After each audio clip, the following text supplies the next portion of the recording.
നിന്റെ ആവേശം എന്റെ അടുത്ത് കാണിക്കരുത്.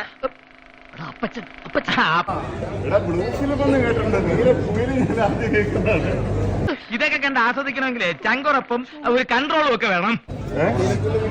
ഇല്ല, ഞാൻ ഈ വിവാദങ്ങൾ ഉണ്ടാകുമ്പോ കാണാറുണ്ട്. അത് കറക്റ്റ്. ഇപ്പൊ കണ്ടില്ലേ, പ്രേം ഗാന്ധിക്ക് വളരെ ഡീപ്പായിട്ട് തന്നെ കിട്ടിയത്. നീ പെമ്പിള്ളേരുടെ വേറെ ആംഗിളിൽ ഫോട്ടോ എടുക്കുന്നുണ്ട്. ഇങ്ങനെയൊക്കെ കാണിക്കാൻ ഇവറ്റേക്ക് നാണില്ലേ?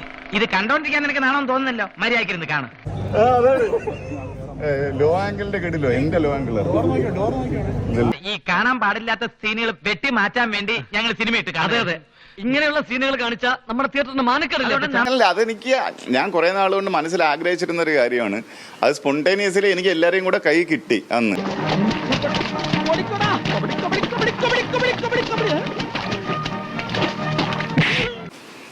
സാബുമോൻ പണ്ട് ഒളിക്യാമറ വെച്ചല്ലേ ഇത് ചെയ്തിരുന്നത്. ഞങ്ങൾ നേരെ വന്നാണ് ഷൂട്ട് ചെയ്യുന്നത്.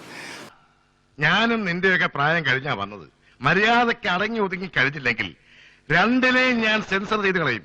ആ മരപ്പൊട്ടൻ ഇതുവരെ മനസ്സിലായിട്ടില്ല കാൻഡിഡ് ക്യാമറ ഷോയും ഇതും തമ്മിലുള്ള വ്യത്യാസം എന്താണെന്നുള്ളത്. അയാൾ ഒരു കള്ളനാണെന്ന് കംപ്ലീറ്റ് ആൾക്കാർക്ക് അറിയാം. കള്ളന്മാരുടെ വാക്കാരെങ്കിലും വിശ്വസിക്കുവോ? എവിടെ വൃത്തികെട്ടവൻ.